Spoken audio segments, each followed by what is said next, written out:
जय हिंद मेरे प्यारे दोस्तों, स्वागत है एक बार फिर से आपके अपने YouTube चैनल स्टडी प्लेटफॉर्म में। दोस्तों आज के इस वीडियो में हम लोग KGS IAS के प्रैक्टिस सेट को आगे बढ़ाते हुए टेस्ट नंबर 8 को डिस्कस करने वाले हैं। इस वीडियो में हम लोग दोस्तों बिहार स्पेशल से रिलेटेड 150 महत्वपूर्ण प्रश्नों को देखेंगे, जो कि 71वीं BPSC के प्रीलिम्स एग्जाम के लिए काफ़ी ज़्यादा इंपॉर्टेंट रहने वाला है। इससे पिछले वाले वीडियो में मैंने दोस्तों टेस्ट नंबर 7 को कवर कर दिया है, तो जिन लोगों ने उस वीडियो को जाकर नहीं देखा है तो प्लेलिस्ट में जाकर उसे देख लें। वीडियो स्टार्ट करने से पहले दोस्तों आपसे एक छोटी सी रिक्वेस्ट है कि अगर आप हमारे चैनल पर पहली बार आए हैं तो चैनल को सब्सक्राइब कर ले, बेल आइकन को प्रेस कर ले, ताकि नई वीडियो की नोटिफिकेशन सबसे पहले आपको मिल सके। साथ ही साथ वीडियो पसंद आए तो प्लीज़ इस वीडियो को ज़्यादा से ज़्यादा लाइक करें और अपने दोस्तों के साथ इसे शेयर करना बिल्कुल ना भूलें। तो चलिए दोस्तों आज के फर्स्ट क्वेश्चन के साथ इस डिस्कशन की शुरुआत करते हैं। फर्स्ट हमारा क्वेश्चन है कि निम्नलिखित भू आकृतियों में से किसके द्वारा बिहार राज्य का उत्तर पश्चिम भाग घिरा हुआ है। तो कौन सा वो भू आकृति है जिसके द्वारा बिहार राज्य का उत्तर पश्चिम भाग घिरा हुआ है? तो उस भू आकृति का नाम है सोमेश्वर पहाड़ी श्रेणी। याद रखना है, इसका राइट आंसर हो जाएगा ऑप्शन ए। सोमेश्वर पहाड़ी की बात करें तो इसका अधिकतम जो विस्तार है आपको पश्चिमी चंपारण जिले में देखने को मिलेगा। और इसकी ऊंचाई कितनी है सोमेश्वर श्रेणी की? तो याद रखना है 874 मीटर जो है इसकी ऊंचाई है। सोमेश्वर श्रेणी के दक्षिण में क्या है? रामनगर दून है, याद रखेंगे। रामनगर जो दून है वो सोमेश्वर श्रेणी के दक्षिण में है, जिसे दक्षिण श्रेणी भी कहा जाता है। सोमेश्वर श्रेणी एवं रामनगर दून के बीच की घाटी को क्या कहा जाता है? तो इसे कहा जाता है दून घाटी कहा जाता है। तो ये कुछ महत्वपूर्ण फैक्ट्स थे इस क्वेश्चन से रिलेटेड, जिसे आपको ध्यान में रखना है। नेक्स्ट हमारा सवाल है कि बिहार के निम्न हिस्सों में से कौन सा भूतात्विक दृष्टि से अपेक्षाकृत सबसे पुराना है? तो सबसे पुराना कौन सा है? तो यह है खड़गपुर की पहाड़ियां। राइट आंसर हो जाएगा ऑप्शन सी। तो बिहार की सबसे पुरानी चट्टानें धारवाड़ क्रम की चट्टानें हैं, जो कि बिहार के दक्षिणी सीमावर्ती जिलों में विस्तृत है। खड़गपुर की चट्टानें मुंगेर में स्थित है। कहाँ पर है ये? याद रखेंगे, यह मुंगेर में स्थित है, जो कि धारवाड़ क्रम चट्टानों का ही हिस्सा है। बिहार में मुख्य रूप से 4 प्रकार की चट्टानें देखने को आपको मिलेगा: धारवाड़ क्रम की चट्टानें, विंध्य क्रम की चट्टानें, टर्शियरी चट्टानें और क्वाटिनरी चट्टानें। दोस्तों नेक्स्ट है कि तराई क्षेत्र की मृदा के संदर्भ में सही कथन का चयन कीजिए। और सही उत्तर का चयन आपको करना कि इसमें से कौन सा उत्तर जो है सही दिया गया है। तो इस मिट्टी का विस्तार बिहार की उत्तरी सीमा पर है, बिल्कुल यह सही है। इस प्रकार की मिट्टियां बिहार के दक्षिण गंगा के मैदान में भी विस्तृत है, ये बोला जा रहा है। तो यह जो है दक्षिण गंगा के मैदान में विस्तृत नहीं है। यह मृदा पश्चिमी चंपारण से किशनगंज तक 5 से 7 किलोमीटर चौड़ी पट्टी के रूप में मिलती है। तो यह स्टेटमेंट जो है दोस्तों बिल्कुल यहाँ पर सही दिया गया है। इस मिट्टी की उर्वरता काफ़ी उच्च होती है, तो यह स्टेटमेंट गलत है। इस मिट्टी की उर्वरता जो होती है निम्न होती है, यानी मध्यम वर्ग का आप कह सकते हैं कि इस मिट्टी की जो उर्वरता है मध्यम वर्ग की होती है। और इस मिट्टी में धान की खेती, गन्ने की खेती तथा सब्जियां उगाई जाती है। नेक्स्ट हमारा तो इसका राइट आंसर हो जाएगा क्या? 1 और 3। बिहार की जलवायु पर किन कारकों का प्रभाव नहीं पड़ता है? तो याद रखना कि बिहार की जलवायु पर गंगा नदी की स्थिति का प्रभाव नहीं पड़ता है। हिमालय की अवस्थिति, कर्क रेखा से दूरी, बंगाल की खाड़ी से इसकी निकटता, ये सभी के सभी बिहार की जलवायु को क्या करते हैं? प्रभावित करता है। राइट आंसर हो जाएगा ऑप्शन डी। नेक्स्ट बिहार में बांगर मिट्टी का विस्तार है। तो बिहार में बांगर मिट्टी का जो विस्तार है आपको कहाँ देखने को मिलेगा? तो यह देखने को मिलेगा गया में, नालंदा में, बोध गया में, सासाराम के क्षेत्रों में बांगर मिट्टी का विस्तार देखा जाएगा, मिलेगा आपको देखने को बिहार में। बांगर मिट्टी किसे कहा जाता है? तो पुरानी जो जलोढ़ मृदा होती है, यानी मिट्टी होती है, उसी को क्या कहा जाता है? बांगर कहा जाता है। और खादर क्या होता है? जो नई जलोढ़ मिट्टी होती है उसे खादर कहा जाता है। नेक्स्ट है निम्नलिखित में से कौन सी समूह की नदियां बिहार और उत्तर प्रदेश के बीच सीमा रेखा बनाती है? भी ये सवाल है। तो बिहार और उत्तर प्रदेश के बीच सीमा रेखा बनाने वाली कौन कौन सी नदियां हैं? आइए देखते हैं हम। तो ये नदियां हैं कर्मनाशा है, गंडक है और घाघरा है। राइट आंसर क्या हो जाएगा? इसका राइट आंसर हो जाएगा ऑप्शन बी। तो कर्मनाशा नदी बिहार और उत्तर प्रदेश की सीमा पर स्थित है। यह बिहार और उत्तर प्रदेश के सीमा का निर्धारण भी करती है। इस नदी का जो उद्गम है कैमूर की पहाड़ियों से होता है, तो याद रखेंगे। आगे बढ़ते हैं हम लोग। निम्नलिखित में से कौन सी नदी बिहार के क्षेत्र में गंगा की दक्षिणी सहायक नदी है। दक्षिणी सहायक नदी आपसे पूछा जा रहा है कि कौन सा है। तो एक सवाल भी आप लोगों ने पूछा था 22 नंबर शायद वो सवाल था, उसमें कर्मनाशा राइट आंसर था होगा। वो गलती से मैंने वो सोन नदी बता दिया है, तो करेक्ट कर लेंगे यहाँ पर। बिहार के दक्षिण में गंगा की दक्षिणी सहायक नदी कौन कौन सी है, ये बोला जा रहा है आपसे। तो दक्षिणी सहायक नदी कौन कौन सी है, तो यह है सोन है और कर्मनाशा है। राइट आंसर हो जाएगा ऑप्शन सी। घाघरा और बागमती जो है गंगा की दक्षिणी सहायक नदी नहीं है, याद रखेंगे। राइट आंसर हो जाएगा ऑप्शन सी। नेक्स्ट, बिहार में जलकुंड की स्थिति के आधार पर गलत जोड़े का चयन कीजिए। कौन सा जोड़ा गलत है ये आपको पहचानना है दोस्तों।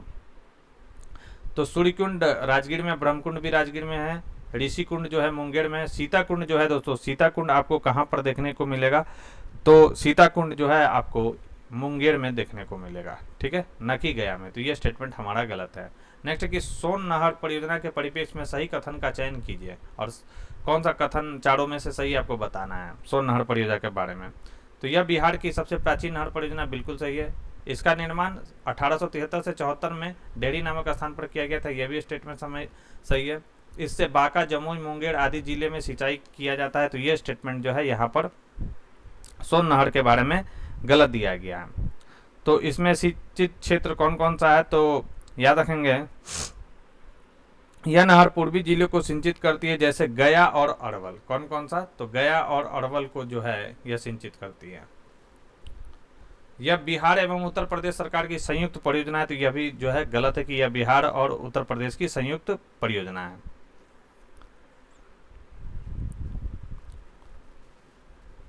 नेक्स्ट हमारा सवाल है, हाँ, तो इसका राइट आंसर हो जाएगा ऑप्शन है। नेक्स्ट है, बिहार में फसल उत्पादन के आधार पर गलत कथन का चयन कीजिए। कौन सा कथन जो है यहाँ पर गलत है, तो बिहार में सर्वाधिक चाय का उत्पादन पूर्णिया में होता है, यही स्टेटमेंट है हमारा जो गलत है। ए नंबर जो है कि बिहार में सर्वाधिक जो चाय का उत्पादन आपको देखने को मिलता है वो कहाँ पर होता है, यह किशनगंज में होता है, ना कि पूर्णिया में होता है, ठीक है। तो ये स्टेटमेंट गलत हो गया। आगे और भी इंपॉर्टेंट फैक्ट्स है, इसको आप याद रखेंगे कि बिहार में सर्वाधिक धान का जो उत्पादन होता है रोहतास में होता है, यह सही है। रोहतास गेहूं का मुख्य उत्पादक जिला है, यह भी सही है। और बेगूसराय जो है मक्के का घर इसे कहा जाता है, यह भी स्टेटमेंट सही है। तो 3 सवाल आपको यहाँ 4 सवाल आपको याद रखना है कि सर्वाधिक चाय का उत्पादन कहाँ पर होता है, तो किशनगंज में। सर्वाधिक धान का तो रोहतास में, रोहतास गेहूं का भी मुख्य उत्पादक जिला है, और बेगूसराय जो है इसे मक्के का घर कहा जाता है। नेक्स्ट कि भीम बांध वन्य जीव अभ्यारण्य से संबंधित कौन सा कथन सही है, कौन सा कथन इसमें सही है, आपसे ये स्टेटमेंट पूछा जा रहा है। तो इसकी स्थापना जो है 1976 ईस्वी में हुई थी, बिल्कुल सही है। यह कैमूर जिले में स्थित है, तो यह कैमूर नहीं बल्कि कहाँ पर है, तो यह मुंगेर जिले में स्थित है, ठीक है। तो यह स्टेटमेंट हमारा गलत हो गया। यह अभ्यारण्य जो है दोस्तों 681 वर्ग किलोमीटर में विस्तृत है, तो यह बिल्कुल सही है कि यह अभ्यारण्य 681 वर्ग किलोमीटर में विस्तृत है। यह भारतीय बाघ प्रजाति पैंथर टिग्रिस का निवास स्थान है, तो यह स्टेटमेंट गलत है। पैंथर टिग्रिस का निवास स्थान वाल्मीकि टाइगर रिजर्व है, न कि भीम बांध वन्य जीव अभ्यारण्य। राइट आंसर हो जाएगा ऑप्शन बी सही है केवल। नेक्स्ट है, बिहार का एकमात्र राष्ट्रीय उद्यान वाल्मीकि वन्य जीव अभ्यारण्य के संदर्भ में गलत कथन कौन सा है। गलत कथन का चयन करना है कि कौन सा कथन इसमें गलत दिया गया। तो यह वन्य जीव अभ्यारण्य पश्चिमी चंपारण जिले में स्थित है, बिल्कुल सही है। यह 1978 में स्थापित हुआ था, यह भी सही है। इसे 1990 में राष्ट्रीय उद्यान घोषित किया गया था, यह भी सही है। यह सोन नदी के किनारे स्थित है, यह स्टेटमेंट गलत है। ये जो वाल्मीकि एकमात्र वाल्मीकि वन्य जीव जो अभ्यारण्य है वो बिहार का एकमात्र राष्ट्रीय उद्यान है, ये तो फैक्ट्स आपको ध्यान ही में रखना है। और ये किस नदी के किनारे है ये आपको याद रखना है। तो यह जो है त्रिवेणी नहर परियोजना से जुड़ी हुई है, इसकी स्थिति याद रखना है। किससे, त्रिवेणी नहर से। तो ये जो है सोन नदी के किनारे नहीं स्थित है, यानी गंडक नदी से ये जो वाल्मीकि वन्यजीव अभ्यारण्य है वह स्थित है दोस्तों, त्रिवेणी नहर। चलिए आगे बढ़ते हैं। बिहार में वनों से संबंधित तथ्यों के आधार पर सही कथन का चयन करें, और सही कथन आपको बताना है कि कौन सा है। तो राज्य में सर्वाधिक वन आच्छादित कैमूर जिले में, बिल्कुल सही है। राज्य में सबसे कम वन आच्छादन शेखपुरा जिले में, यह भी स्टेटमेंट जो है दोस्तों बिल्कुल सही कि सबसे कम वन आच्छादन कहाँ पर देखने को मिलेगा, शेखपुरा में। दोनों स्टेटमेंट सही है, राइट आंसर हो जाएगा ऑप्शन सी, इसका बिल्कुल सही आंसर होगा। नेक्स्ट हमारा सवाल है 14 नंबर की, बिहार में खनिज उत्पादन के संदर्भ में निम्नलिखित कथनों पर विचार कीजिए, और सही कथन आपको पहचानना है कि इसका सही आंसर क्या होगा। तो चूना पत्थर बिहार के पश्चिमी भाग में विंध्य पर्वत में प्रचुर है, बिल्कुल सही है। गया में पाइराइट का सर्वाधिक भंडार है, ये बोला जा रहा है कि गया में जो है पाइराइट का सर्वाधिक भंडार है। तो पाइराइट का जो सर्वाधिक भंडार है वो कहाँ पर है, रोहतास में है, ना कि गया में। तो ये स्टेटमेंट हमारा गलत हो गया। जमुई जिले में सोने के भंडार पाए जाते हैं, तो यह स्टेटमेंट बिल्कुल सही है, राइट आंसर हो जाएगा ऑप्शन ए। नेक्स्ट है, बिहार में अब्रक का निक्षेप किन जिलों में उपलब्ध है। अब्रक का निक्षेप पूछा जा रहा है, पूछा गया है कि किन जिलों में देखने को मिलेगा अब्रक का निक्षेप बिहार में। तो राइट आंसर की बात करें 15 का, तो ये देखने को मिलेगा नवादा, गया और जमुई में। कैमूर में अब्रक का निक्षेप आपको देखने को नहीं मिलेगा। ठीक है, तो काफ़ी अच्छे अच्छे सवाल जो है दोस्तों, ये सब VBI सवाल हैं। अगर आपने बिहार स्पेशल अच्छे से पढ़ा होगा तो आप अच्छे से क्वेश्चन को जो है दोस्तों बना पा रहे होंगे। ठीक है, तो इसका राइट आंसर हो जाएगा 2, 3 और 4। इसका पूरा PDF जो है आपको मैं टेलीग्राम चैनल पर प्रोवाइड करा दूंगा। टेलीग्राम का जो लिंक है वो डिस्क्रिप्शन बॉक्स में दिया गया, तो आप वहाँ से जाकर डाउनलोड कर लीजिएगा। फिलहाल तो काफ़ी अच्छे अच्छे क्वेश्चन यहाँ पर दिए गए हैं। एक बार पढ़ लेने के बाद मुझे नहीं लगता कि फिर बिहार स्पेशल से रिलेटेड पढ़ने की आपको ज़रूरत है, क्योंकि काफ़ी एनफ दिया हुआ है इसमें। 150 क्वेश्चन काफ़ी होते हैं दोस्तों एग्जाम के लिए। बिहार में खनिज उत्पादन के संदर्भ में निम्नलिखित कथनों पर विचार कीजिए और सही कथन आपको चुनना है कि कौन सा कथन जो है इसमें सही दिया गया है। तो आइए देखते हैं एक एक करके कि पाइराइट उत्पादन में बिहार का स्थान भारत में प्रथम है, बिल्कुल सही है। बॉक्साइट का भंडार खड़गपुर की पहाड़ियों में है, यह भी बिल्कुल सही है। चूना पत्थर का प्रचुर भंडार कैमूर की पहाड़ियों में, यह भी स्टेटमेंट बिल्कुल सही है। सभी के सभी स्टेटमेंट सही है यहाँ पे। राइट आंसर हो जाएगा ऑप्शन डी। नेक्स्ट, निम्नलिखित में से कौन सी सूची का मिलान सही नहीं है, ये पूछा गया है आपसे। तो किशनगंज चाय उद्योग के लिए फेमस है, बिल्कुल। छपरा जो है रेल पहिया बनाया जाता है यहाँ पर। मुंगेर में सिगरेट बनाया जाता है। गोपालगंज में जो है दोस्तों सिंदूर नहीं बनाया जाता है, याद रखना है। सिंदूर जो है दोस्तों आपको कहां पर देखने को मिलेगा,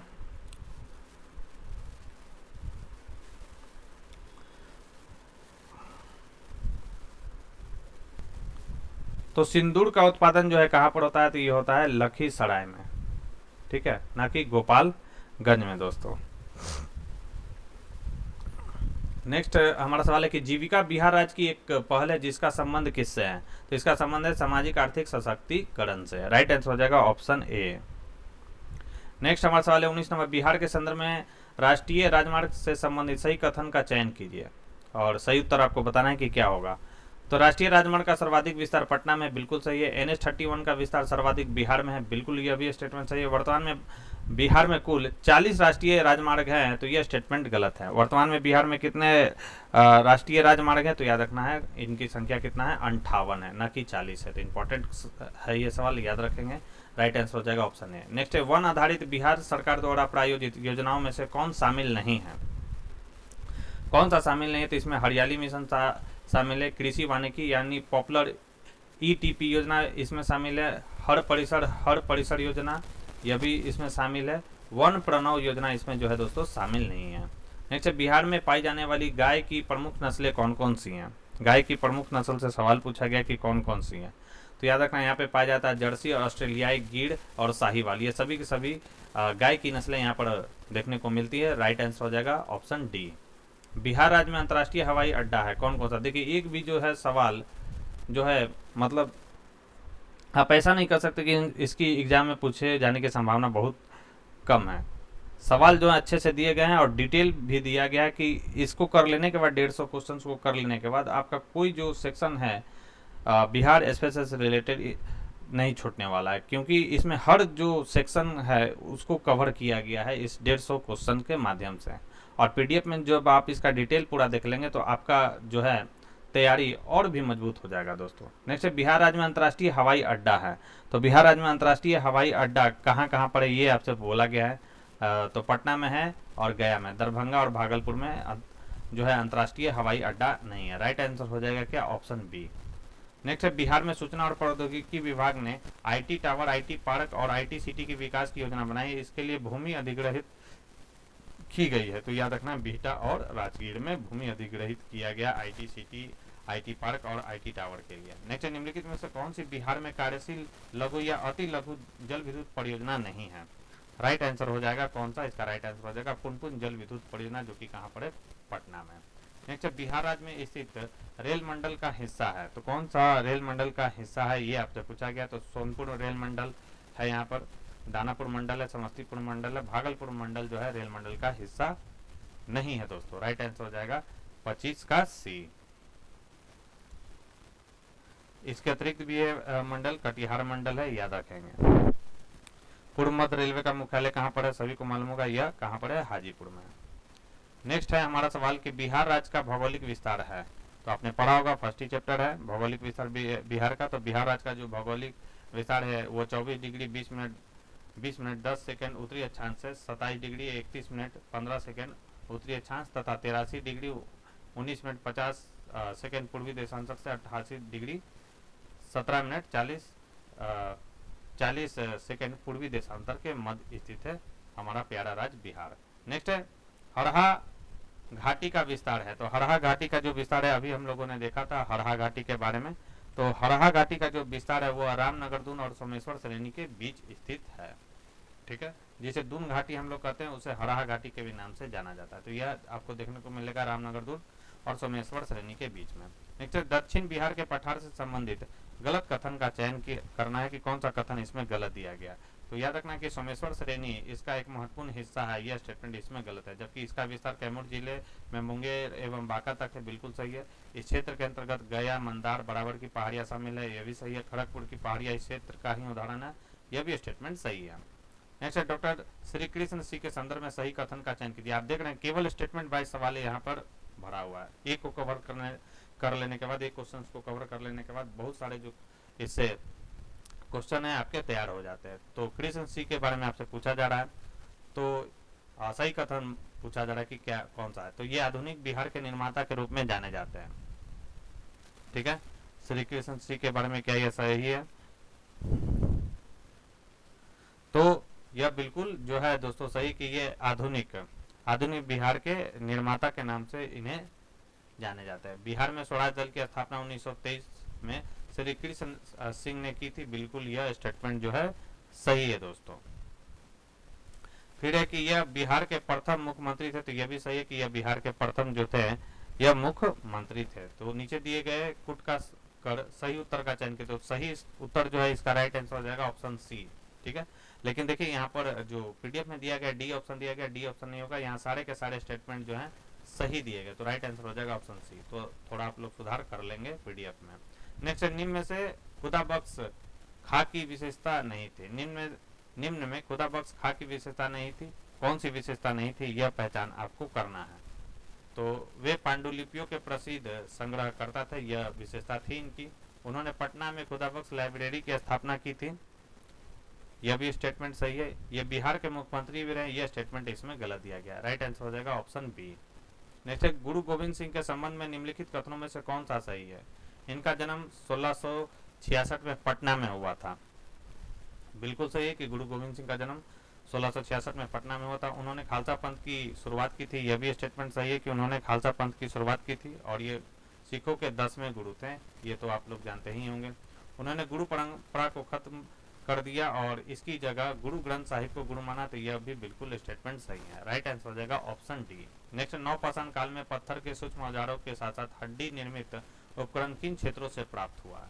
तो हड्डी सूक्ष्म औजारों के साथ हड्डी निर्मित उपकरण किन क्षेत्रों से हमें देखने को मिलता है। तो ये क्षेत्र है दोस्तों कौन कौन से, ये क्षेत्र है चिरान से देखने को मिलता है, चेचड़ से देखने को मिलता है, मनेर से देखने को मिलता है और सिनवार से हमें देखने को मिलता है। राइट आंसर हो जाएगा ऑप्शन डी। नेक्स्ट 6ठी शताब्दी पूर्व में महाजनपदों की कुल संख्या 16 थी, इनमें से वर्तमान बिहार में कौन कौन स्थित है। देखिए क्रीमी लेयर एकदम सवाल इसमें बना के दिया गया है कि कौन कौन सा है 16 महाजनपद में, बिहार में कौन सा शामिल है अभी। तो याद रखना है कौन सा है, तो यह मगध है, वज्जी है और अंग है। इसमें 16 महाजनपदों में मगध, वज्जी और अंग था, तो वो बिहार में स्थित है। ठीक है, तो राइट आंसर हो जाएगा सी। नेक्स्ट पुराणों और महाभारत के अनुसार मगध का सबसे प्राचीन राजवंश माना जाता है। तो मगध का सबसे प्राचीन राजवंश सभी को मालूम होगा, यह कौन था, बृहद्रथ वंश। ठीक है, जिसके संस्थापक कौन थे, बृहद्रथ थे, याद रखेंगे। नेक्स्ट मगध साम्राज्य के संदर्भ में निम्न में से सही कथनों का चयन कीजिए और सही उत्तर बताना है कि कौन सा होगा। आइए एक एक कर हम देखते हैं कि इसका स्टेटमेंट कौन कौन सा स्टेटमेंट इसका सही है। तो इसकी प्राचीन राजधानी गिरिव्रत थी जो 5 पहाड़ियों से घिरी थी, बिल्कुल सही है। भगवान बुद्ध के पूर्व बृहद्रथ या जरासंध यहाँ के प्रतिष्ठित राजा थे, यह भी स्टेटमेंट जो है बिल्कुल सही है। चंद्र प्रघोत यहाँ के प्रतापी राजा हुए, ये बोला जा रहा है कि चंद्र जो प्रघोत है यहाँ के प्रतापी राजा हुए थे।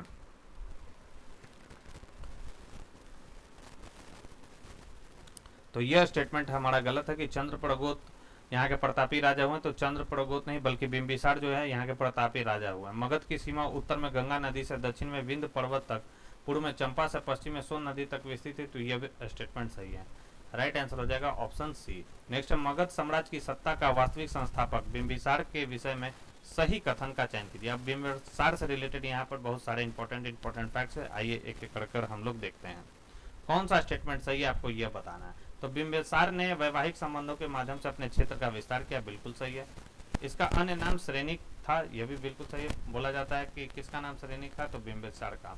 बिंबिसार ने अंक को जीतकर मगध में मिला लिया था, यह भी बिल्कुल सही है। और बिंबिसार की एक पत्नी क्षेमा भद्र कुल की राजकुमारी थी, यह भी स्टेटमेंट इसमें जो है सही दिया गया है दोस्तों। ठीक है, श्रेनिक किसमें कहा गया है, तो यह जैन साहित्य में इसे कहा गया है, याद रखना। जैन साहित्य में बिंबिसार को क्या कहा गया है, श्रेणी कहा गया।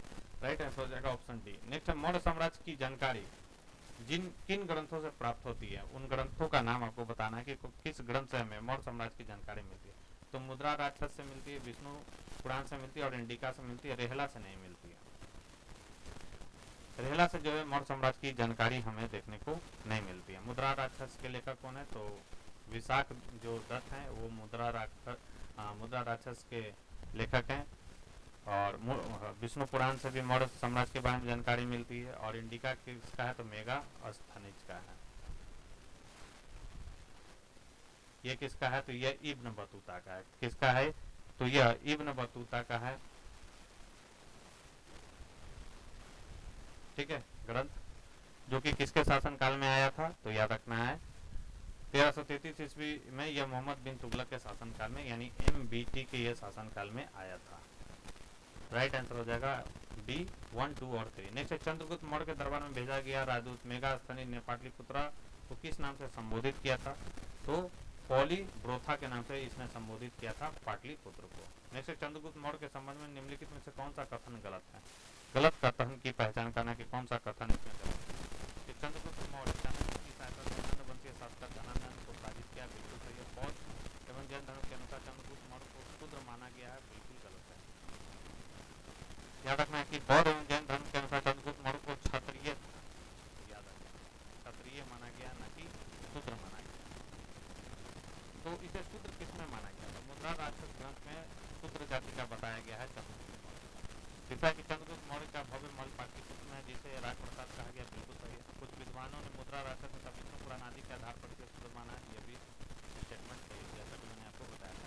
राइट आंसर हो जाएगा ऑप्शन बी। नेक्स्ट, मौर्य शासक अशोक के धार्मिक जीवन से संबंधित गलत कथन की पहचान कीजिए। गलत कथन आपसे पूछा जा रहा है कि कौन सा स्टेटमेंट गलत है। तो अशोक शुरुआत में ब्राह्मण धर्म का अनुयायी था, परंतु बाद में बौद्ध धर्म का अनुयायी बन गया, बिल्कुल सही है। कलिंग के जीतने के बाद यह बौद्ध धर्म का अनुयायी बन गया था। राजतरंगिणी के अनुसार अशोक शैव धर्म का अनुयायी था, बिल्कुल यह भी सही है। पहली अनुश्रुतियों के अनुसार अशोक ने निम्रोद के व्यक्तित्व से प्रभावित होकर बौद्ध धर्म अपना लिया था, यह भी बिल्कुल सही है। बौद्ध धर्म ग्रहण करने के बाद अशोक ने आखेट तथा बिहार यात्रा प्रारंभ की, यह स्टेटमेंट जो है इसमें गलत दिया गया है दोस्तों। ठीक है, तो उसकी यात्राओं का जो क्रम था वो क्या था, तो वो बौद्ध गया था, कुशीनगर था, लुम्बिनी था, कपिल वस्तु था, सारनाथ था और श्रावस्ती था। ठीक है, नेक्स्ट, जैन धर्म में कैवल्य से संबंधित कौन सा कथन असत्य है। कैवल्य का अर्थ होता है संपूर्ण ज्ञान जैन धर्म में, याद रखेंगे। तो कौन सा स्टेटमेंट गलत है, तो यह जीव से कर्म का अवशेष बिल्कुल समाप्त हो जाता है तब वह मोक्ष की प्राप्ति कर लेता है, यह स्टेटमेंट बिल्कुल सही है। जैन धर्म में सिर्फ संघ की सदस्यों के लिए कैवल्य का नियम है, यह भी स्टेटमेंट बिल्कुल सही है। कैवल्य उसी को प्राप्त होता है जो उसका सदस्य होता है। जैन धर्म पुनर्जन्म एवं कर्मवाद में विश्वास नहीं करता, तो यह गलत है। जैन धर्म जो था वो पुनर्जन्म और कर्मवाद में विश्वास करता था। महावीर स्वामी को कैवल्य की प्राप्ति हो जाने के बाद ही केवली और अर्घ्य और ग्रंथ जैसे महावीर के बारे में सही किया गया। लेकिन इनमें से कौन जैन तीर्थंकर नहीं रहे, जैन तीर्थंकर कौन नहीं रहे, ये सवाल पूछा गया। तो याद रखना है शंभुनाथ जो थे वो जैन तीर्थंकर नहीं थे। प्रथम जैन तीर्थंकर कौन थे, ये थे ऋषभ। ठीक है, अजितनाथ जो थे वो कौन थे, तो ये द्वितीय जैन तीर्थंकर थे। और महावीर जो थे कौन थे, तो 24वें थे। और पार्श्वनाथ जो थे वो कौन से थे, तो ये पार्श्वनाथ जो थे वो कौन थे दोस्तों, तो ये 23वें तीर्थंकर।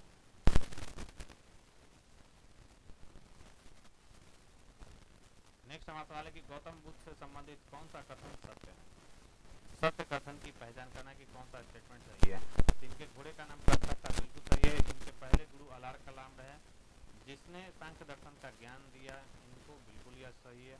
गौतम बुद्ध ने 31 वर्ष की अवस्था में गृह त्याग दिया था, तो 31 वर्ष की अवस्था में इनके द्वारा जो है गृह को जो है त्यागा नहीं गया था, याद रखिए, बल्कि कब त्याग गया था, तो 29 वर्ष की अवस्था में। यह स्टेटमेंट गलत हो गया। ये शाक्य गण से संबंधित है जिसके लोग मुनि होते हैं,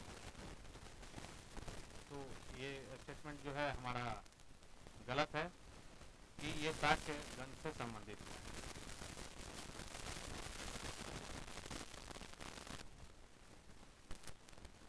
माफ कीजिएगा दोस्तों, यहाँ पर जो है ये शाक्य गण से संबंधित है जिनके लोग मुनि होते थे, यह भी स्टेटमेंट सही है, लेकिन ऑप्शन में कहीं पे 1, 2 और 4 यहाँ पर नहीं दिया गया है, इसलिए थोड़ा आप सुधार इसमें कर लेंगे। 1, 2 और 4 यहाँ पे सही है, ठीक है, जो कि ऑप्शन में नहीं है। चलिए आगे बढ़ते हैं। धर्म चक्र प्रवर्तन से संबंधित असत्य कथन का चयन कीजिए, कौन सा कथन जो है इसमें गलत है। तो याद रखेंगे कि बुद्ध के राजगृह पहुंचने पर अजातशत्रु ने स्वागत किया था, यह स्टेटमेंट जो है गलत यहाँ पर दिया गया है, धर्म चक्र परिवर्तन से रिलेटेड है।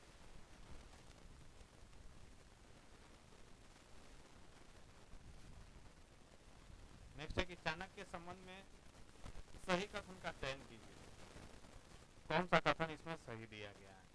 तो चाणक्य तक्षशिला के निवासी थे, बिल्कुल सही है। चाणक्य चंद्रगुप्त मौर्य के प्रधानमंत्री थे, यह भी स्टेटमेंट सही है। चाणक्य ने इंडिका ली थी, मेगास्थनी ने इंडिका ली थी, यह गलत हो गया। चाणक्य की मदद से चंद्रगुप्त मौर्य ने महापद्मानंद का अंत किया, तो चाणक्य की मदद से चंद्रगुप्त मौर्य ने महापद्मानंद का अंत किया, यह जो है दोस्तों स्टेटमेंट इसमें गलत दिया गया।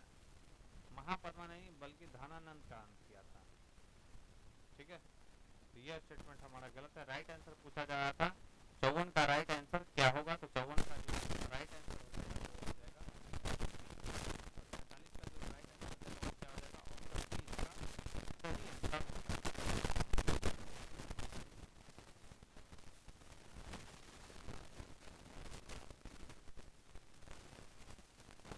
45 का राइट आंसर क्या हो जाएगा, ऑप्शन सी इसका सही आंसर होगा। यहाँ पर भी जो है ऑप्शन जो सी दे रहा है पीडीएफ में, ऑप्शन सी दे रहा है।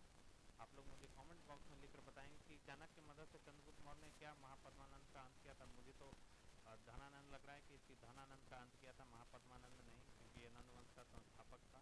इसका अंत नहीं किया गया था, चाणक्य चंद्रगुप्त मौर्य के साथ मिलकर इसका अंत नहीं किए थे, महापद्मानंद का अंत किए थे। लेकिन पीडीएफ में जो है इसका आंसर सी दे रहा है 1, 2 और 4, तो आप लोग मुझे कमेंट बॉक्स में लिखकर इसका आंसर जरूर बताएं। नेक्स्ट है बिहार को दिल्ली सल्तनत में शामिल करने वाला पहला सुल्तान इल्तुतमिश था, उन्होंने बिहार में अपना पहला सूबेदार किसे नियुक्त किया था। बिहार में पहला सूबेदार किस इल्तुतमिश ने किसे नियुक्त किया था, तो मलिक जानी को नियुक्त किया था। नेक्स्ट है हमारे पास शेरशाह सूरी के जीवन के संबंध में निम्नलिखित कथनों में कौन सा कथन सही है आपसे पूछा जा रहा है।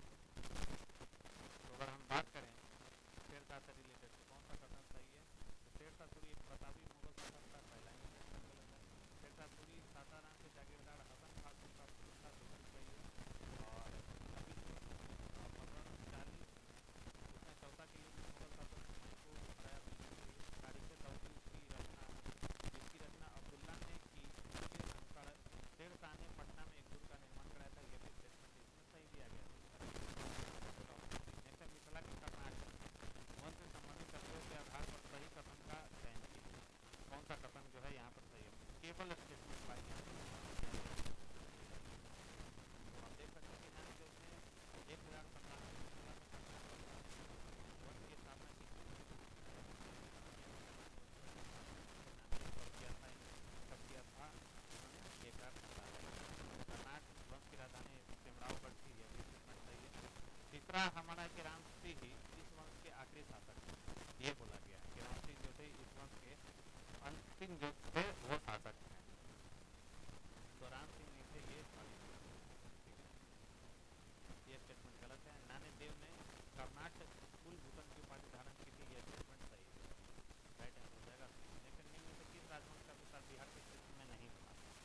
तो याद रखना गढ़वाल वंश का जो हिस्सा था वो बिहार के क्षेत्र में नहीं था, जबकि कर्नाट, मैनवाड़ और मुहानी वंश का जो हिस्सा था बिहार में देखने को मिलता है। जैसे बिहार में जनजातीय राज्यों का उदय हुआ, जिसमें खेड़ो वंश प्रमुख था। इस वंश के संदर्भ में गलत कथन का चयन, केवल कथन 22 सवाल यहाँ पर दिया गया KGS में। तो खेड़ो वंश ने लगभग 100 वर्षों तक शासन किया था, यह स्टेटमेंट इसमें गलत। पाल वंश के पतन के पश्चात इस वंश का उदय हुआ, बिल्कुल सही है। इसका विस्तार शाहाबाद, सारण, चंपारण क्षेत्र में था, यह भी सही है। शाहाबाद जिले में खेड़ों के 4 राजा थे, यह भी स्टेटमेंट सही है। तो खेड़ों ने यहाँ पर लगभग 300 वर्षों तक शासन किया था, 900 वर्षों तक। ऐसे बिहार में 1857 की क्रांति की शुरुआत से संबंधित सही कथनों का चयन कीजिए। कौन सा कथन इसमें सही दिया गया है? ठीक है, आइए एक एक करके देखते हैं। तो इसकी शुरुआत 12 जून 1857 को देवघर से हुई, बिल्कुल सही है। 32वीं रेजिमेंट के 3 सैनिकों द्वारा मेजर नॉर्मन लेस्ली की हत्या कर दी गई थी, यह भी बिल्कुल सही है। फिर थर्ड स्टेटमेंट है हमारा कि 3 जुलाई 1857 को जगदीशपुर में वीर कुंवर सिंह के नेतृत्व में विद्रोह किया।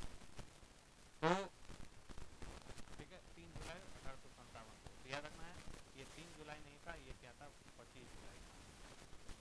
ठीक है, 25 जुलाई को जगदीशपुर में वीर कुंवर सिंह के नेतृत्व में विद्रोह हुआ था, ये स्टेटमेंट हमारा जो है गलत है। 25 जुलाई 1857 को मुंगेर के भयंकर विद्रोह हुआ, तो ये स्टेटमेंट जो है हमारा राइट आंसर हो जाएगा 1 और 2। जैसे 1857 की क्रांति में बिहार के नायक वीर कुंवर सिंह से संबंधित गलत कथन का चयन कीजिए। कौन सा कथन गलत है ये आपको पहचानना है। तो कुंवर सिंह ने विद्रोह में कमिश्नर विलियम टेलर की हत्या कर दी थी, यह स्टेटमेंट इसमें गलत दिया गया। वीर कुंवर सिंह का जन्म भोजपुर जिले के जगदीशपुर के राजपूत जमींदार परिवार में होता, बिल्कुल सही है। इन्होंने जगदीशपुर में बंदूक एवं गोला बारूद बनाने का कारखाना स्थापित किया, यह भी सही है। इन्होंने नाना साहेब के साथ मिलकर कानपुर की लड़ाई में हिस्सा लिया था, यह भी स्टेटमेंट सही दिया गया है। गलत होगा डी। भारतीय आंदोलन से संबंधित सही कथनों का चयन कीजिए। कौन सा कथन इसमें सही है? केवल कथन बेस्ड सवाल दिए गए हैं, एक क्वेश्चन से आपके कई क्वेश्चन तैयार हो जाते हैं। तो पटना में आंदोलन के दौरान विलियम टेलर की हत्या कर दी गई, बिल्कुल सही है। और पटना को 1830 के दशक में इस आंदोलन का महत्वपूर्ण केंद्र बनाया गया, यह भी स्टेटमेंट इसमें सही दिया गया है। ठीक है, विलायत अली और इनायत अली ने पटना में इस आंदोलन का नेतृत्व किया, बहाली आंदोलन का। तो यह स्टेटमेंट भी जो है बिल्कुल सही दिया गया है।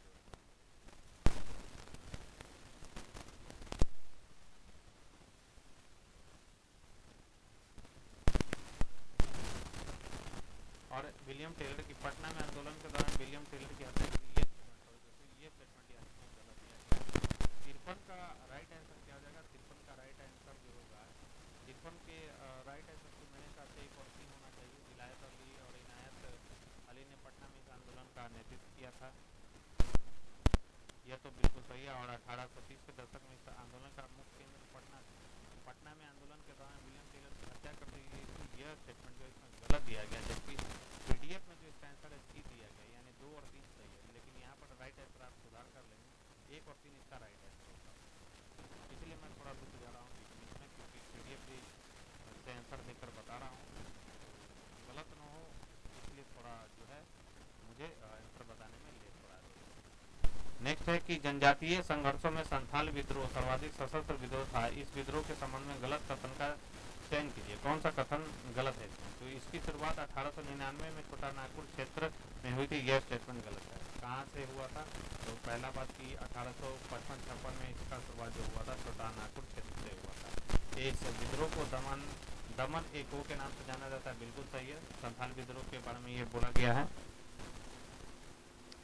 ठीक है, यह विद्रोह भागलपुर से राजमहल के बीच था, यह भी सही है। सिंधु कान्हू चांद भैरव इस विद्रोह के मुख्य नेतृत्व करता था, यह भी स्टेटमेंट सही है। नेक्स्ट, कोल विद्रोह से संबंधित कथनों के आधार पर सही कथन का चयन कीजिए।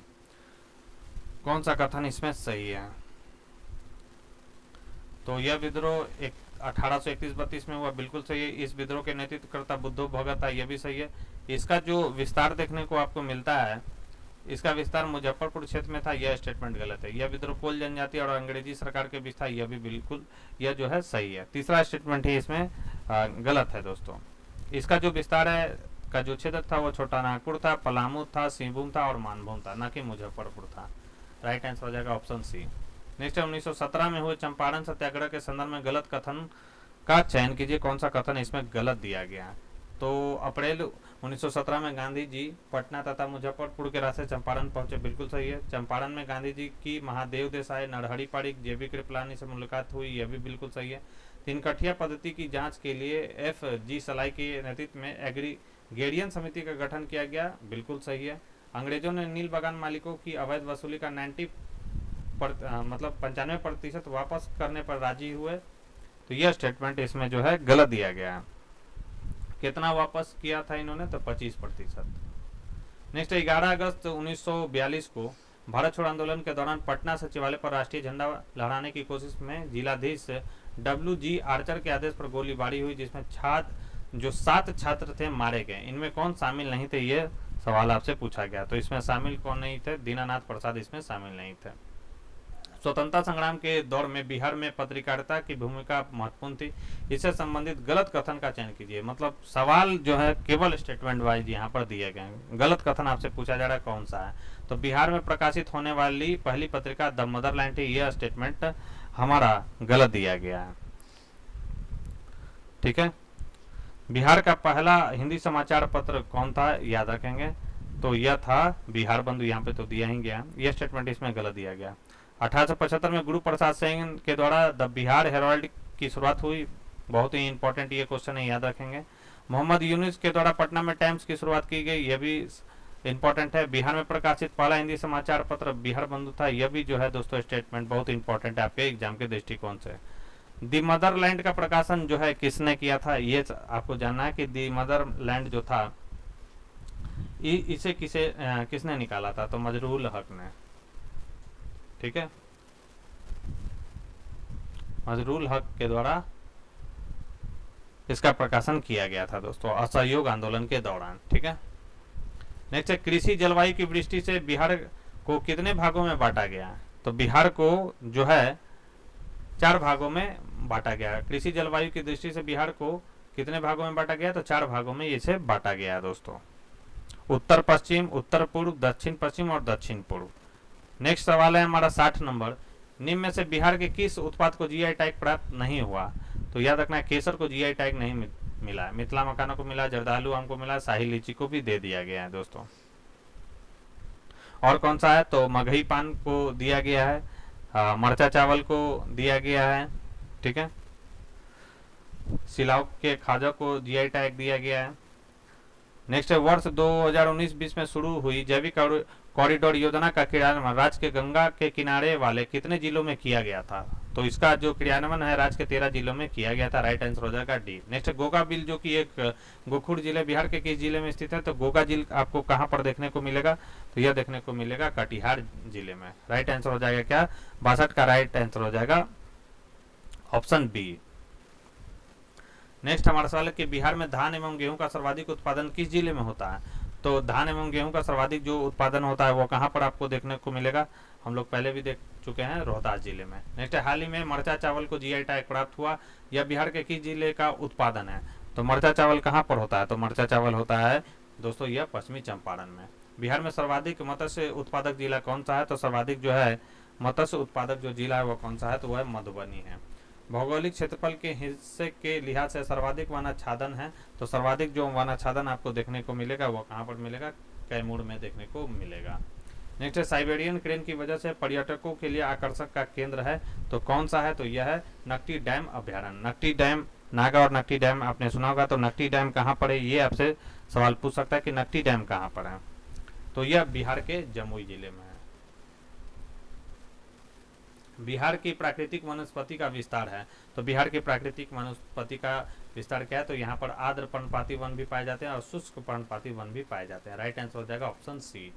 नेक्स्ट बिहार में आर्द्र पर्णपाती वन का विस्तार किस क्षेत्र में है? देख रहे हैं आप क्वेश्चन, एक भी सेक्शन को जो है इसमें नहीं छोड़ा गया है दोस्तों।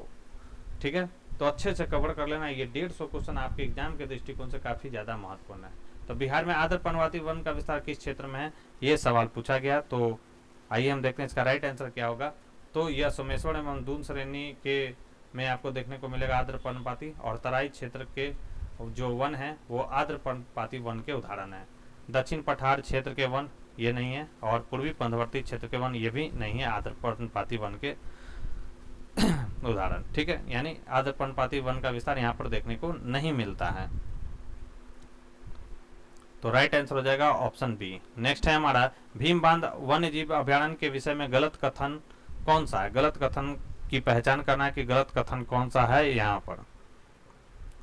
तो यह वन्य जीव अभ्यारण्य मुंगेर में स्थित है, बिल्कुल सही। इसकी स्थापना 1976 में हुई थी, बिल्कुल सही है। इसका विस्तार जो है लगभग मैंने आपको बता रखा है कि 681 वर्ग किलोमीटर में, यह भी स्टेटमेंट सही है। यह एक रामसर साइट है, गलत है, यह रामसर साइट नहीं है।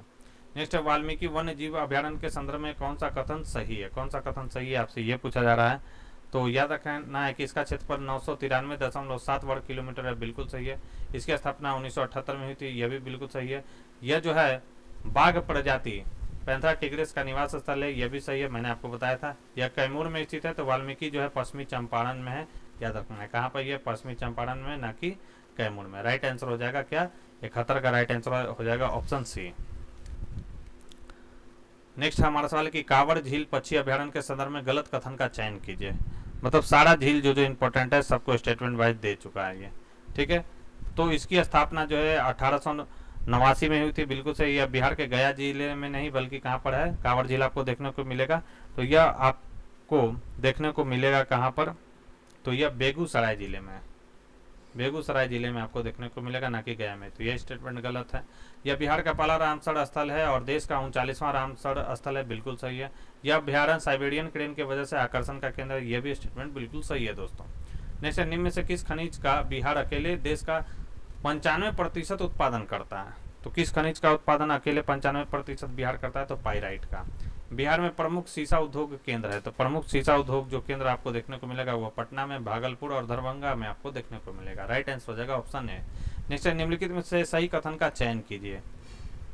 कौन सा स्टेटमेंट जो है यहाँ पर सही दिया गया है, आइए एक एक कर देखते हैं। तो बरौनी में ताप विद्युत केंद्र की स्थापना 1962 में हुई थी, बिल्कुल सही है। 1964 में सोवियत संघ एवं रोमानिया के सहयोग से बरौनी में तेल शोधक कारखाने की स्थापना की गई, यह भी सही है। बरौनी में असम, मलेशिया, इराक तथा नाइजीरिया से भी कच्चा तेल आता है, यह भी सही है। बरौनी तेल शोधक कारखाना पश्चिमी चंपारण में स्थित है, यही स्टेटमेंट हमारा क्या हो गया, गलत हो गया दोस्तों। तो बरौनी तेल शोधक कारखाना जो है कहाँ पर स्थित है, तो यह बिहार के बेगूसराय जिले में स्थित है, न कि पश्चिमी चंपारण में। राइट आंसर हो गया ऑप्शन सी है।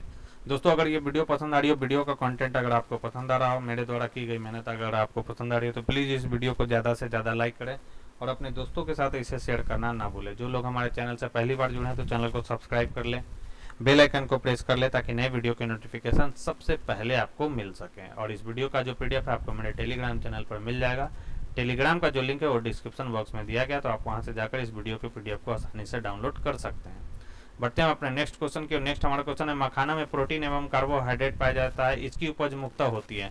तो इसकी उपज मुक्त होती है सीतामढ़ी में, मधुबनी में एवं दरभंगा में। नेक्स्ट 2011 की जनगणना के अनुसार निम्नलिखित में से किस जिले में ग्रामीण आबादी सबसे अधिक है। तो ग्रामीण आबादी आपको कहाँ पर सबसे ज़्यादा देखने को मिलेगा, तो याद रखना यह देखने को मिलेगा ग्रामीण आबादी कहाँ पर, तो यह मिलेगा आपको देखने को पूर्वी चंपारण में।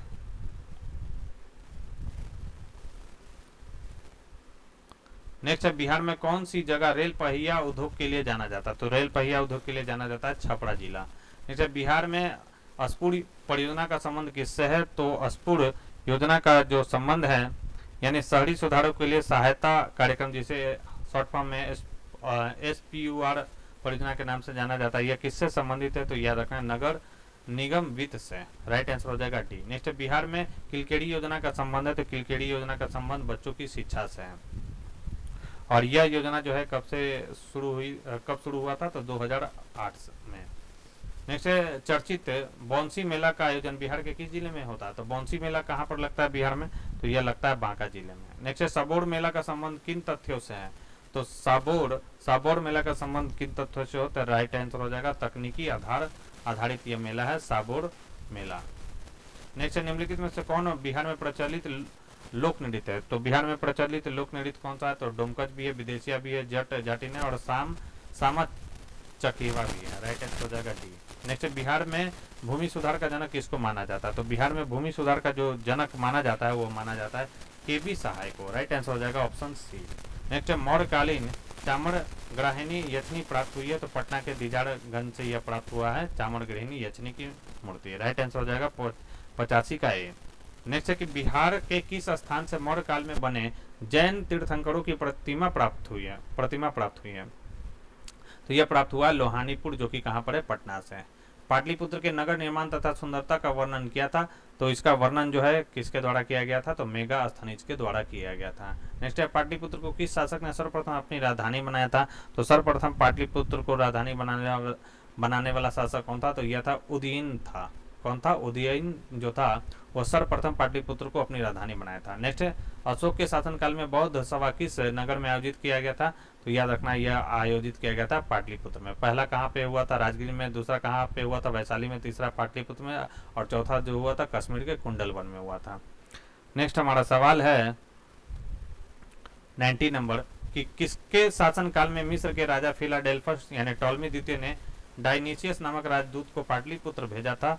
तो किसके शासनकाल में भेजा गया था? तो यह बिंदुसार के शासनकाल में भेजा गया था। नेक्स्ट है, किस विद्वान के अनुसार चंद्रगुप्त मौर्य ने पॉलीब्रोथा यानी पुत्रक उपनाम धारण किया था? तो याद रखेंगे स्ट्रैबो के अनुसार। यूनानी दूत डायमेकस का आगमन मगध के किस शासक के दरबार में हुआ था? तो इसका जो आगमन हुआ था मगध के में उस समय कौन शासक था? तो बिंदुसार था। उसके समय इसका आगमन हुआ था यूनानी दूत डायमेकस का। नेक्स्ट है कि एकमात्र असम जहां अशोक ने स्वयं को मगध का साम्राज्य बताया वह कौन सा है? ये सवाल है। तो यह कौन सा है दोस्तों? तो यह है मौखी का लघु स्तंभ। नेक्स्ट है, बराबर की गुफाओं का उपयोग किसने आश्रय गृह के रूप में किया था? तो याद रखना किसने किया था? तो यह किया था आजीविको ने। नेक्स्ट है, अशोक की राजधानी कहाँ थी? तो अशोक की जो राजधानी थी दोस्तों वह कहाँ पर थी?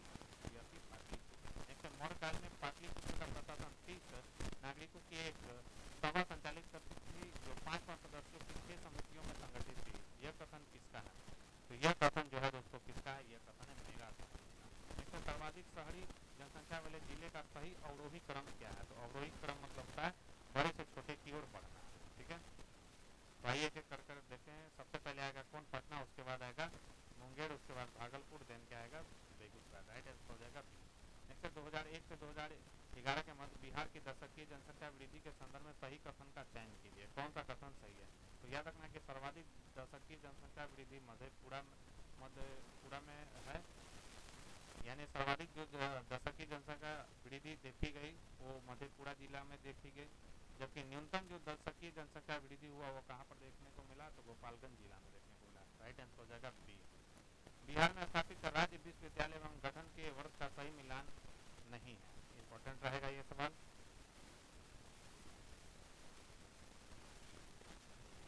तो अगर हम देखें ललित नारायण मिथिला विश्वविद्यालय, तो इसकी स्थापना कब हुई थी दोस्तों? तो इसकी स्थापना 1972 ईस्वी में हुई थी। बिल्कुल सही। तिलका मांझी जो कि भागलपुर में है, इसकी स्थापना कब हुई थी?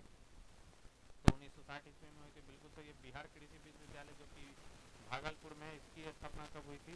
तो इसकी स्थापना जो है दोस्तों 2010 में हुई थी। यह भी सही है। मगध विश्वविद्यालय जो कि गया में है, इसकी जो स्थापना हुई थी दोस्तों वह 1962 में हुआ था, न कि 1952 में।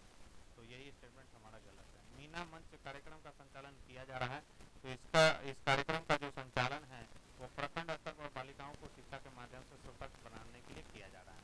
इनसे निम्नलिखित कथनों पर विचार कीजिए और सही उत्तर का चयन कीजिए। पहला है हमारा कि अंतर्राष्ट्रीय संग्रहालय दिवस 2024 की थीम शिक्षा और अनुसंधान के लिए संग्रहालय। बिल्कुल सही है। बिहार में कुल 29 संग्रहालय, यह भी बिल्कुल सही है। बिहार संग्रहालय पटना का उद्घाटन 1917 में हुआ था। यह स्टेटमेंट गलत है।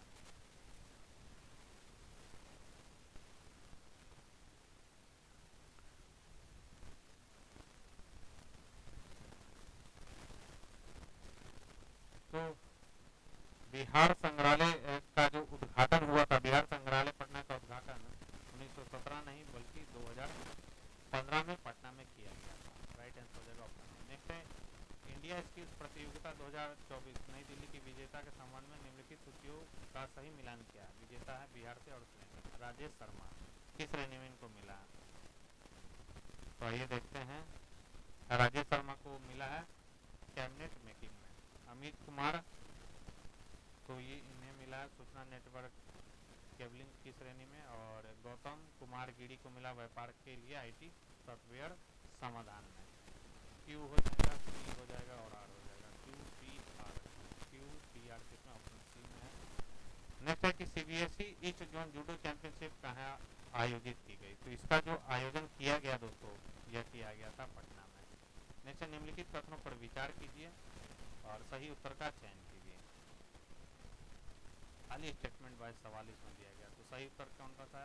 ये स्टेटमेंट गलत है, आप देख लेंगे। 2022 में सतलुज सोलर एनर्जी विद्युत निगम लिमिटेड ने बांका और जमुई में 200 मेगावाट का सौर ऊर्जा संयंत्र लगाने के लिए बिहार की बिजली वितरण कंपनियों के साथ एक समझौता ज्ञापन पर हस्ताक्षर किया। सही है। जल जीवन हरियाली अभियान और 7 निश्चय कार्यक्रम के साथ बिहार में सौर ऊर्जा को बढ़ावा दिया जा रहा है। यह भी स्टेटमेंट सही है। राइट आंसर हो जाएगा 2 और 3। हाल ही में किस विश्वविद्यालय के सहयोग से बिहार संग्रहालय और Bihar heritage development society Patna में बेंसांग पर एक कार्यशाला और मंच चर्चा का आयोजन किया? राइट आंसर इसका हो जाएगा ऑप्शन सी। जब आप इसका पीडीएफ देखेंगे दोस्तों, तो पीडीएफ में इतना अच्छे से डिटेल में दिया गया कि आपको दोबारा बिहार स्पेशल पढ़ने की जरूरत नहीं पड़ेगी दोस्तों। फिलहाल तो इसका राइट आंसर क्या हो जाएगा? 105 का कार्डिफ यूनिवर्सिटी, जो कि कहाँ पर है? यूके में है। नेक्स्ट निम्नलिखित में से कौन सा सुमेलित है पूछा गया है। आइए एक एक कर देखते हैं हम लोग। तो बांसकुंड जलाशय लखीसराय में है। अंजन जलाशय मुंगेरपुर में है, मुंगेर में है।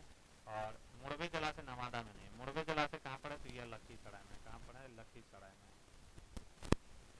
ठीक है। और खड़गपुर जलाशय यह मुंगेर में, बिल्कुल सही है। तो 1, 2 और 4 से यह राइट आंसर हो जाएगा डी। नेक्स्ट है पोषण वाटिका अभियान के बारे में निम्नलिखित कथनों में से कौन सा सही है? पोषण वाटिका के बारे में सवाल पूछा गया। तो प्राथमिक विद्यालय के बच्चों को बेहतर पोषण और स्वास्थ्य देखभाल के लिए पोषण वाटिका का निर्माण किया जाएगा, बिल्कुल सही है। हाल ही में पोषण वाटिका के बारे में अभियान चलाने में बिहार देश में पहले स्थान पर रहा, यह भी स्टेटमेंट सही है। राइट आंसर हो जाएगा। ठीक है। हाल ही में बिहार इंडस्ट्री एसोसिएशन है यूएई और भारत सीईपीए परिषद के सहयोग से बिहार स्थित उद्यमियों के लिए अवसरों पर एक व्यापार गोलमेज सम्मेलन आयोजित किया। विशेष रूप से निम्नलिखित क्षेत्र में, किस क्षेत्र में किया गया? राइट आंसर हो जाएगा कृषि और खाद्य प्रसंस्करण क्षेत्र में। नेक्स्ट बिहार के बीज उत्पादन कार्यक्रम के बारे में निम्नलिखित कथनों पर विचार कीजिए। ठीक है। निम्नलिखित कथनों पर आपको विचार करना और सही उत्तर चयन करना। तो बीज उत्पादन कार्यक्रम बिहार राज्य बीज निगम लिमिटेड द्वारा शुरू किया गया था, बिल्कुल सही है। किसानों को बाजरे के बीज के उत्पादन पर 3000 रुपये प्रति क्विंटल की सब्सिडी दी जा रही है, अभी स्टेटमेंट सही है। राइट आंसर हो जाएगा सी। तो स्पीड में करता हूँ। बिहार के कितने जिलों में आम्रपाली प्रशिक्षण केंद्र खोला जाएगा? तो बिहार के कितने जिलों में खोला जाएगा? याद रखना 38 जिलों में। नेक्स्ट हाल ही में अपना सपना सिन्हा को किस क्षेत्र में उनके शोध के लिए फोर्ब्स 30 अंडर 30 एशिया सूची में शामिल किया गया? तो याद रखना है मस्तिष्क और संज्ञानात्मक विज्ञान के लिए। नेक्स्ट निम्नलिखित कथनों पर विचार कीजिए। तो और सही कथन का चयन करना कि कौन सा स्टेटमेंट सही है। तो इसमें केवल एक ही सही है कि हाल ही में बिहार के कृषि विभाग के उद्यान निदेशालय ने बिहार में मशरूम उत्पादन बढ़ाने के लिए मशरूम हट और मशरूम किट योजना को मंजूरी दी है। बाकी दोनों स्टेटमेंट यहाँ पर जो है गलत दिए गए हैं। मशरूम हट के लिए कितना मिलेगा? 50% मिलेगा। और मशरूम किट के लिए कितना मिलेगा? तो मशरूम किट के लिए यह 90% मिलेगा। ठीक है, उल्टा दिया गया है, एक ही सही है। नेक्स्ट भारतीय वन्य जीव संस्थान के एक हालिया अध्ययन के अनुसार भारत के किस राज्य में गंगा डॉल्फिन की संख्या सबसे अधिक है? तो गंगे डॉल्फिन की सर्वाधिक जो संख्या है किस राज्य में है दोस्तों? तो याद रखना है उत्तर प्रदेश राज्य में सर्वाधिक है गंगे डॉल्फिन की संख्या। राइट आंसर हो जाएगा ऑप्शन डी। 114 नंबर सवाल है कि निम्नलिखित कथनों पर विचार कीजिए और सही कथन का चयन करना। तो इसमें सही है कि यह ऐप मतदान केंद्र पर मतदाता कतार की वास्तविक समय की स्थिति और मतदान केंद्र के बारे में जानकारी प्रदान करता है, यह सही है। इलेक्शन मित्र ऐप गया जिले प्रशासन द्वारा विकसित किया गया, यह स्टेटमेंट गलत है। यह विकसित किया गया पटना जिला प्रशासन के द्वारा इलेक्शन।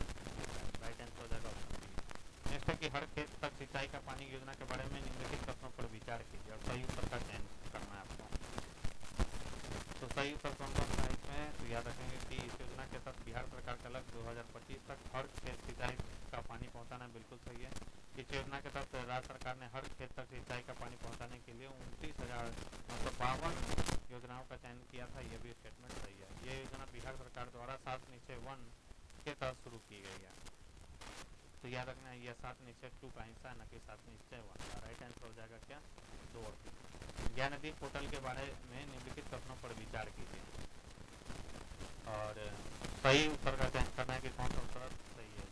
इसमें केवल एक ही स्टेटमेंट है कि यह पोर्टल शिक्षा के अधिकार अधिनियम 12(1) के अनुपालन में प्रारंभ किया गया। बाकी दोनों स्टेटमेंट गलत है। पीडीएफ में आप इसे देख लेंगे। नेक्स्ट है बिहार राज्य प्रदूषण नियंत्रण बोर्ड द्वारा दिसंबर 2024 तक बिहार के निम्नलिखित में से किस जिले में वायु प्रदूषण पूर्वानुमान सेवाएं यानी 72 घंटे पहले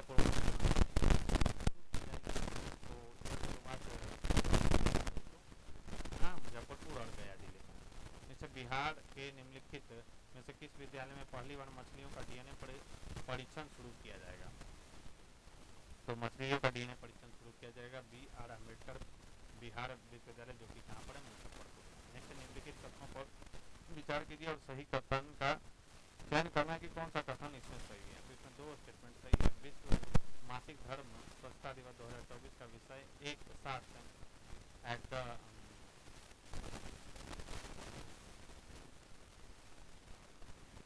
हैशटैग पीरियड फ्रेंडली वर्ल्ड है, बिल्कुल सही है। NFHS यानी national family health survey 5 report के अनुसार बिहार में 58% लड़कियां और महिलाएं सुरक्षित मासिक धर्म संसाधन का उपयोग करती है। राइट आंसर हो जाएगा ऑप्शन ए। 19 नंबर सवाल है कि सबौर विजय के बारे में निम्नलिखित कथनों पर विचार कीजिए और सही कथन का चयन कीजिए। मतलब खाली स्टेटमेंट बाय सवाल दिया गया है यहाँ पर। इसे बिहार के भागलपुर स्थित बिहार कृषि विश्वविद्यालय द्वारा विकसित किया गया। यह स्टेटमेंट सही है। और यह बीज जलवायु लचीला और रोग प्रतिरोधी है और इसे तुलनात्मक रूप से कम पानी तथा उर्वरक की आवश्यकता होती है। तो यह भी बिल्कुल सही है। मक्का की एक नई किस्म गलत है। सबौर जो है मक्का की नहीं बल्कि धान की एक नई किस्म। राइट आंसर हो जाएगा बी। नेक्स्ट हाल ही में बिहार का सबसे बड़ा पाक कला संवाद पंगत निम्नलिखित में से किस जिले में आयोजित किया गया? तो यह किस जिले में आयोजित किया गया? तो यह पटना जिले में आयोजित किया गया। निम्नलिखित कथनों पर विचार कीजिए और सही कथन का चयन आपको करना है कि कौन सा स्टेटमेंट इसमें सही दिया गया। तो नागी पक्षी अभ्यारण्य और नकटी पक्षी अभ्यारण्य को क्रमशः 81वां और 82वां रामसर स्थल के रूप में मान्यता दी गई है, बिल्कुल सही है। और क्या है हमारा कि नागी और नकटी आर्द्रभूमि को 1972 में पक्षी अभ्यारण्य घोषित किया गया था, गलत है।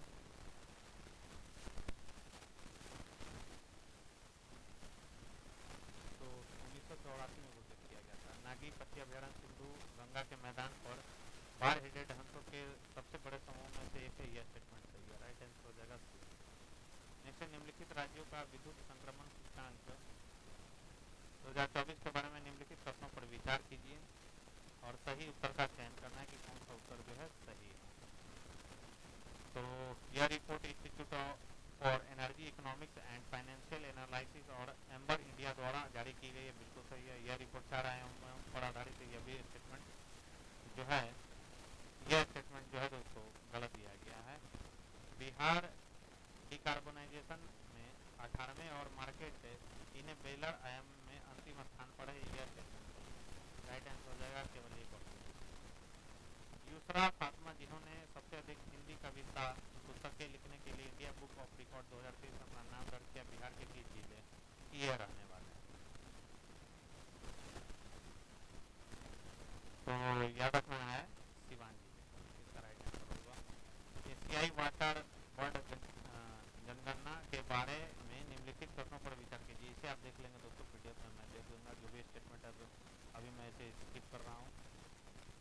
वन लाइनर जो है उसे मैं कर दे रहा हूँ। वीडियो काफ़ी लंबा हो जाएगा, आप सब इसे पीडीएफ में देख चलिए। 131 नंबर मैं करता हूँ। 38वीं राष्ट्रीय जूनियर एथलेटिक्स चैंपियनशिप 2023 में अंडर 18 1500 मीटर दौड़ यानी 1500 मीटर दौड़ प्रतियोगिता किसने जीती? तो यह जीता है किसने?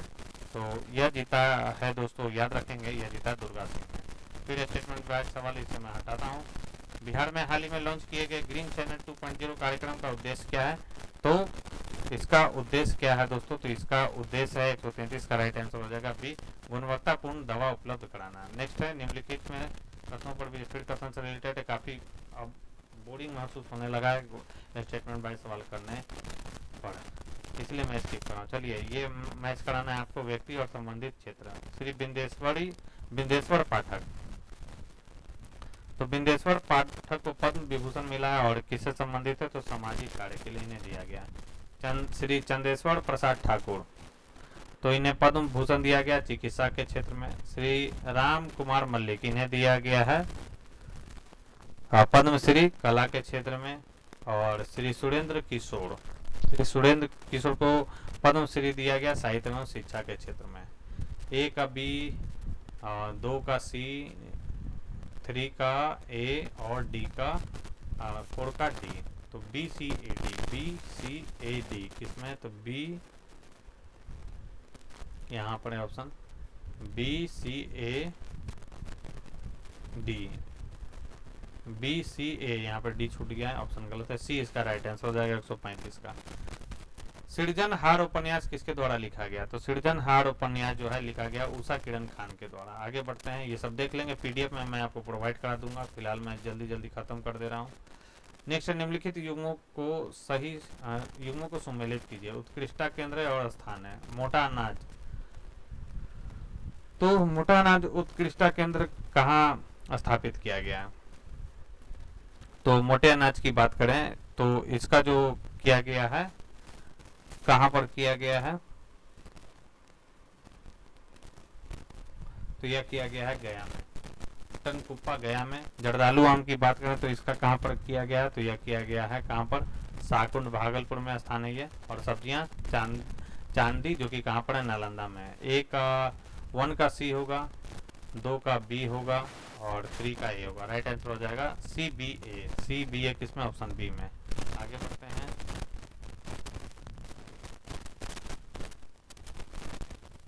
केवल स्टेटमेंट बाय सवाल यहाँ पर दिया गया। चलिए लास्ट स्टेटमेंट उसे मैं पढ़ दे रहा हूँ। केवल निम्नलिखित कथनों पर विचार कीजिए